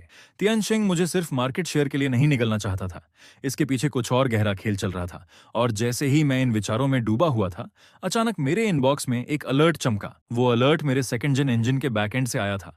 कोई एक ऐसा प्रोटोकॉल इस्तेमाल कर रहा था जिसे मैंने पहले कभी नहीं देखा था, और वो वॉशिंग नेटवर्क के नोड्स से लार्ज स्केल ऑपरेशनल डेटा निकालने की कोशिश कर रहा था।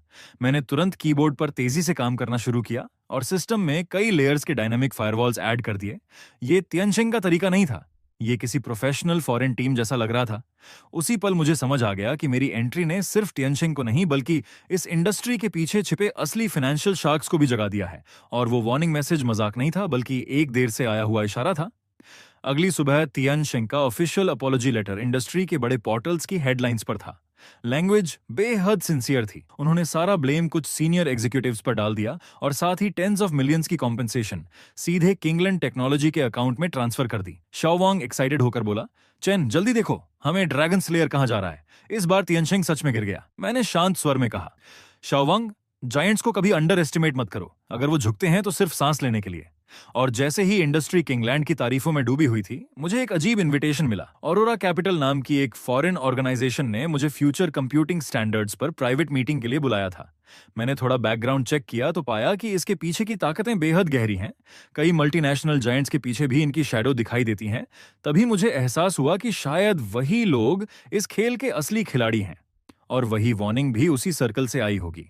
मैंने शाओवांग से कहा, हैंग का फ्लाइट बुक करो, क्योंकि ओपोनेंट ने स्टेज तैयार कर दी थी और अगर मैं नहीं गया तो ये डर जैसा लगेगा।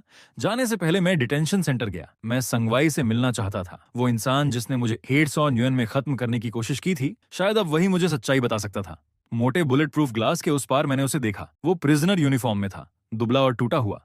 उसकी आंखों में अब पहले वाली चालाकी नहीं थी, बस ठहरा हुआ सन्नाटा था।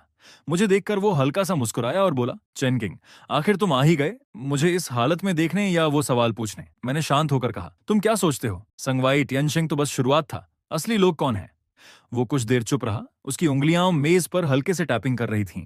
फिर वो झुककर माइक के पास आया और धीमी आवाज में बोला, जैसे किसी टाबू का डर हो, मुझे नहीं पता वो कौन है, बस इतना जानता हूं कि खुद को प्यूरिफायर्स कहते हैं, वो पैसा देते हैं, रिसोर्सेज देते हैं, लेकिन एक ही मकसद से, जो भी टेक्नोलॉजी उनके कंट्रोल में नहीं आती उसे पूरी तरह खत्म कर देना। ये सुनकर मेरे दिल में एक अजीब सा दबाव आया। उसकी बात भले ही अजीब थी, लेकिन उसकी आंखों में डर असली था। उसने आगे कहा, चेन किंग, भाग जाओ, जितने बड़े बनोगे उतनी उनकी नजर तुम पर होगी। लाइना भागी नहीं है, वो अपनी रिवॉर्ड लेने गई है, और ऑर्डर्स लेने भी। डिटेंशन सेंटर से बाहर निकलते वक्त तेज धूप आंखों में चुभ रही थी। संगवाई की बातें मेरे दिमाग में गूंज रही थीं। ये सिर्फ बिजनेस वॉर नहीं रहा था, ये सर्वाइवल का खेल बन चुका था। जयचंग की हवा में समुद्र की नमी थी जब मैं ऑरोरा कैपिटल की प्राइवेट मीटिंग के लिए उस होटल के टॉप फ्लोर पर पहुंचा। वहां सिर्फ कुछ ही लोग थे। जैसे ही मैं अंदर गया, सबकी नजरें मुझ पर टिक गईं। बीच में एक ब्लॉन्ड, ब्लू आइड आदमी बैठा था और उसने बेहद फ्लुएंट चाइनीज में कहा, मिस्टर चेन, आपका सेकंड जिन इंजन शानदार है, लेकिन इतनी एडवांस टेक्नोलॉजी किसी प्राइवेट कंपनी के हाथ में नहीं होनी चाहिए। मैंने बिना झिझक पूछा, तो फिर किसके हाथ में होनी चाहिए? उसने सीधा जवाब दिया, ऑरोरा कैपिटल, और मेरे सामने एक फाइल सरका दी। ये एक्विजिशन नहीं बल्कि टेक्नोलॉजी कस्टडी अग्रीमेंट था, जिसमें साफ लिखा था कि किंगलैंड को अपना कोर सोर्स कोड ऑरोरा की डेजिग्नेटेड क्लाउड में अपलोड करना होगा, और उसके बाद ग्लोबल प्रमोशन और सिक्योरिटी कंट्रोल सब उनके हाथ में होगा। मैंने अंदर ही अंदर सोचा, ये सीधा सीधा रॉबरी है। तभी साइड डोर खुला और अंदर आई लीना, एलिगेंट सूट में, आंखों में जीत की चमक। उसने कहा, चेन किंग, ज्यादा स्मार्ट बनने की कोशिश मत करो। ऑरोरा कैपिटल तुम्हें वो दे सकता है जो तियानशिंग कभी नहीं दे पाया। अगर साइन नहीं किया तो कल किंगलैंड ग्लोबली सैंक्शन हो जाएगा, नेशनल डेटा सिक्योरिटी के नाम पर। मैंने उसे देखा, लेकिन गुस्सा नहीं आया, बल्कि राहत मिली। अब असली दुश्मन सामने था। मैंने तुरंत मना नहीं किया, बस कहा कि सोचकर बताऊंगा, और टेरेस पर चला गया। हेई चिंग की रात चमक रही थी, लेकिन मुझे पता था इन लाइट्स के नीचे मेरे खिलाफ काउंटलेस अटैक ऑर्डर्स ऑलरेडी जारी हो चुके होंगे। मैंने फोन निकाला और डायरेक्टर चेन को कॉल किया। डायरेक्टर चेन, प्लान एडवांस करना पड़ेगा, ऑरोरा कैपिटल ने मूव कर दिया है। उसने गंभीर आवाज में पूछा, शाओचेन, क्या तुम पक्के हो? एक बार शुरू किया तो वापसी नहीं होगी, मैंने ठंडे स्वर में कहा। धीरे धीरे दम घुटने से बेहतर है कि पूरा बोर्ड ही पलट दें। कॉल खत्म करके मैंने फोन में कम्प्लेक्स कमांड चेन डालनी शुरू की। ये वही ट्रोजन था जो मैंने ऑरोरा के लिए तैयार किया था। वो सोर्स कोड चाहते थे, तो मैं उन्हें ऐसा परफेक्ट गिफ्ट देने वाला था जो बाहर से फ्लॉलेस दिखे, लेकिन अंदर से उनकी पूरी ग्लोबल कंप्यूटिंग नेटवर्क को क्रिपल कर दे। तभी लीना पीछे आकर खड़ी हो गई। उसके हील्स की आवाज टेरेस में गूंज रही थी। उसने पूछा, सोच लिया? ये तुम्हारा आखिरी मौका है। मैंने उसकी तरफ देखे बिना कहा, हाँ सोच लिया। अपने नए बॉस से कहना किंगलैंड की चीजें वो ले नहीं सकते, और अगर ले भी लें तो पचा नहीं पाएंगे। मैंने अग्रीमेंट को उसके सामने टुकड़ों में फाड़ा और हवा में उछाल दिया। उसके चेहरे का रंग तुरंत बदल गया, और मुझे पता था असली तूफान अगली सुबह आएगा। और वैसा ही हुआ। सुबह होने से पहले ही दुनिया भर के ऐप स्टोर्स ने एक साथ किंगलैंड के प्रोडक्ट्स हटा दिए। वजह बताई गई, डेटा सिक्योरिटी रिस्क। ऑफिस के फोन्स लगातार बज रहे थे। जो पार्टनर्स पहले हेजिटेंट थे, अब डर के मारे कॉन्ट्रैक्ट्स टर्मिनेट करने लगे। शाओवांग घबराकर बोला, चेन, ओवरसीज सर्वर्स डिस्कनेक्ट हो गए हैं। हमारा इंजन स्पाईवेयर बताया जा रहा है। पूरी दुनिया हमें बॉयकॉट कर रही है। मैंने शांत होकर कहा, पैनिक मत करो। जितना ऊंचा उछलेंगे उतनी जोर से गिरेंगे। शाओवांग, प्लान अमानिसेर एक्टिवेट करो। Open source audit report global tech alliance को भेजो। मैं कंसोल के सामने बैठा था। स्क्रीन पर हर जगह रेड अलर्ट्स ब्लिंक कर रहे थे। लीना मीडिया में सामने आकर मुझे एक्यूज कर रही थी कि मैंने टेक्नोलॉजी चुराई है। उसकी एक्टिंग इतनी कन्विंसिंग थी कि कई लोग उस पर यकीन कर रहे थे, लेकिन उसे ये नहीं पता था कि एब्सोल्यूट टेक्नोलॉजी के सामने झूठ बुलबुले की तरह फूट जाते हैं। मैंने आखिरी कमांड एग्जीक्यूट की। ऑरोरा कैपिटल के सिस्टम में जो मॉनिटरिंग पॉइंट मैंने छुपाकर डाला था, वो एक्टिवेट हो गया। वो मेरे कोड को डिसेक्ट करने में लगे होंगे, लेकिन उन्हें अंदाजा नहीं था कि मैं उन्हें अंदर से देख रहा हूं। मैंने आखिरी कमांड टाइप की और वो मॉनिटरिंग पॉइंट एक्टिवेट हो गया जो मैंने ऑरोरा कैपिटल के अंदर छुपाया था। वो मेरे सोर्स कोड के पीछे भाग रहे थे, लेकिन असल में वो उसी चीज को खोल रहे थे जो मैंने जानबूझकर उनके लिए छोड़ी थी। सुबह की पहली किरण ऑफिस की खिड़की से अंदर आई और मुझे समझ आ गया, अब काउंटर अटैक का समय आ चुका है। ये लड़ाई सिर्फ किंगलैंड के लिए नहीं थी, बल्कि ये साबित करने के लिए थी कि टेक्नोलॉजी किसी हेजेमोनिक कैपिटलिज्म का खिलौना नहीं बन सकती। उधर ऑरोरा कैपिटल के लैब में एलीट हैकर्स जश्न मना रहे थे। उन्हें लगा उन्होंने मेरा फायरवॉल तोड़ दिया है और सेकंड जेन इंजन का कोर एल्गोरिदम हासिल कर लिया है। लीना उनके पास खड़ी मुस्कुरा रही थी, जैसे मैं अब उसके सामने घुटनों पर गिरने वाला हूं। वो बोली, चेन किंग अभी भी नाइव है। इस कोड को ग्लोबल फाइनेंशियल पेमेंट सिस्टम में इंटीग्रेट करो। आज से हम कंप्यूटिंग पावर के रूल्स रीराइट करेंगे। जैसे ही उन्होंने मर्ज बटन दबाया, मेरे ऑफिस की स्क्रीन पर अचानक गोल्डन कैरेक्टर्स की तेज बारिश होने लगी। मैंने कॉफी उठाई और धीरे से कहा, काउंटडाउन 3, 2, 1, बूम। अगले ही पल ऑरोरा कैपिटल का पूरा ग्लोबल सिस्टम इन्फिनिट लूप में फंस गया। वो लॉजिकल बॉम्ब जो मैंने कोड में छुपाया था एक्टिवेट हो गया। वो डेटा डिस्ट्रॉय नहीं करता था, बल्कि मिरर की तरह काम करता था। ऑरोरा कैपिटल ने सालों से जो इलीगल प्रॉफिट्स कमाए थे, जो टेक्निकल लूपहोल्स का इस्तेमाल करके मार्केट मैनिपुलेट किया था, वो सारी एविडेंस रियल टाइम में दुनिया के सबसे बड़े मीडिया प्लेटफॉर्म्स पर ब्रॉडकास्ट होने लगी। मैंने शांत होकर कहा, अब इसे कोई नहीं रोक सकता। ये डिसेंट्रलाइज्ड कंप्यूटिंग पावर पर आधारित फोर्स्ड ब्रॉडकास्ट है। जब तक पूरी दुनिया का इंटरनेट बंद नहीं होता, सच फैलता रहेगा। पूरी दुनिया उस स्क्रीन को देखकर सन्न रह गई। जो लोग किंगलैंड को घेर रहे थे, वही अब ऑरोरा कैपिटल के खिलाफ ग्लोबल ट्रायल का हिस्सा बन गए। मल्टीनेशनल इन्वेस्टिगेशन टीम्स तुरंत एक्टिव हो गईं और उनके टॉप एग्जीक्यूटिव्स एक एक करके भागने लगे। लीना, जिसने मुझे 2 बार धोखा दिया था, वो एक भारी सूटकेस लेकर तूफानी बारिश में पोर्ट पर भाग रही थी। मैं पहले से वहां खड़ा उसका इंतजार कर रहा था, हाथ में काला अम्ब्रेला लिए। वो घबराकर बोली, चेन किंग, मुझे जाने दो। मुझे भी मजबूर किया गया था। इस सूटकेस में डॉलर्स हैं, सब तुम्हें दे दूंगी। मैंने उसे शांत नजरों से देखा और कहा, लीना, तुम अब भी नहीं समझी। कुछ चीजें पैसे से नहीं खरीदी जा सकती, जैसे कॉन्शियंस, जैसे वो सेल्फ रिस्पेक्ट जो तुमने खो दी। दूर से पुलिस सायरन्स करीब आ रही थीं। लीना की टांगें जवाब दे गईं और वो कीचड़ में बैठ गई। उसका सूटकेस पलट गया और नोट भीग कर फैल गए। एक अजीब और व्यंग्यात्मक दृश्य बन गया। उसकी आंखों में पहली बार सच्चा डर और पछतावा दिखा। वो बुदबुदाई, अगर उस दिन मैंने बोनस लिस्ट मैनिपुलेट ना की होती। मैंने धीरे से कहा, जिंदगी में अगर जैसा कुछ नहीं होता। जब तुमने 125 के लिए दूसरों की मेहनत कुचली, उसी दिन तुम्हारा अंत लिख दिया गया था। पुलिस उसे लेकर चली गई। मैंने अम्ब्रेला बंद किया और पीछे मुड़कर अपनी गाड़ी की तरफ बढ़ गया। अंदर डायरेक्टर चेन बैठा था। उसने मुझे थम्स अप दिया। महीनों की ये नाइटमेयर आखिर खत्म होने वाली थी। 1 महीने बाद किंगलैंड टेक्नोलॉजी ऑफिशियली किंगलैंड ग्रुप बन गई। जो सप्लायर्स पहले हमें ब्लॉक कर रहे थे, वो अब लाइन लगाकर माफी मांग रहे थे। टियनशिंग ग्रुप खुद अपना कोर बिजनेस छोड़कर कोऑपरेशन की भीख मांग रहा था, और वॉशिंग ग्रुप अब हमारा सबसे मजबूत एलाई बन चुका था। इंडस्ट्री एसोसिएशन ने अपने रूल्स बदल दिए थे। इंटेलेक्चुअल प्रॉपर्टी का रिस्पेक्ट और फेयर कॉम्पेंसेशन अब सबसे ऊपर लिखा गया था। मैं अपनी नई हेडक्वार्टर्स की टॉप फ्लोर पर खड़ा नीचे चीयरिंग करते हजारों एम्प्लॉइज को देख रहा था। लेकिन मेरे दिल में अजीब सी शांति थी। डायरेक्टर चेन मेरे पास खड़े होकर बोले, शाओचेन, तुमने सिर्फ एक बिजनेस वॉर नहीं जीती, तुमने पूरी इंडस्ट्री बदल दी। अब रूल्स तुम तय करते हो। मैंने हल्की मुस्कान के साथ जवाब दिया, मैं बस इतना चाहता हूं कि जो लोग मेहनत करते हैं जैसे मैंने तब की थी, उन्हें उनका सही ईयर एंड बोनस मिले। तभी शाओवांग दौड़ता हुआ आया और एक्साइटमेंट में रिपोर्ट मेरे हाथ में थमा दी। Boss Chen, bonus plan final हो गया है। कंपनी में सबसे कम बोनस भी 1500 से शुरू होगा। मैंने बिना देर किए कहा, बहुत बढ़िया, सबको बता दो। जब तक किंगलैन है, मेहनत करने वालों को कभी धोखा नहीं मिलेगा। धूप ऑफिस में फैल रही थी और मेरी नजर उस दीवार पर टंगी हुई 6 युएन की ट्रांसफर स्क्रीनशॉट पर गई। वही मेरी शुरुआत थी और हमेशा याद दिलाने वाला सच भी। कहानी के अंत में मैं फिर उसी जगह लौटा जहां सब शुरू हुआ था। वही होटल, वही प्राइवेट हॉल, यहां तक कि खाने के डिशेस भी लगभग वही थे। फर्क सिर्फ इतना था कि इस बार मेन सीट पर मैं बैठा था और मेरे चारों तरफ इंडस्ट्री के सबसे बड़े लोग बैठे थे। डिनर के दौरान सब खुलकर बातें कर रहे थे। अब कोई ऑकवर्ड साइलेंस नहीं था। डायरेक्टर चेन ने ग्लास उठाया, चेहरा शराब से लाल हो गया था और बोले, चेन किंग, अगले साल का कंप्यूटिंग सेंटर प्रोजेक्ट पूरी तरह तुम पर डिपेंड करता है। मैंने कॉन्फिडेंटली कहा, चिंता मत कीजिए, जब तक मैं हूं, आपके काम मेरे काम है। कुछ राउंड्स के बाद मैं बहाना बनाकर टेरेस पर चला गया। रात की ठंडी हवा और शहर की चमकती नियॉन लाइट्स मेरे सामने थीं। मैंने फोन निकाला और वो पुराना WCAT ग्रुप खोला, जो कभी मेरे लिए बैटलफील्ड था।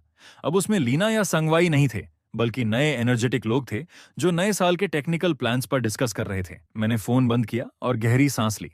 एक वक्त था जब मैं 1800 युएन के बोनस पर चुप था और आज मैं उस इंडस्ट्री का पल्स कंट्रोल कर रहा था। मैं मुड़ा और बैंक्वेट हॉल की तरफ वापस चला। जैसे ही मैंने दरवाजा खोला, तेज रोशनी मेरे चेहरे पर पड़ी और अंदर से जोरदार तालियों की आवाज गूंज उठी। और बस ऐसे ही मेरी कहानी यहाँ खत्म होती है।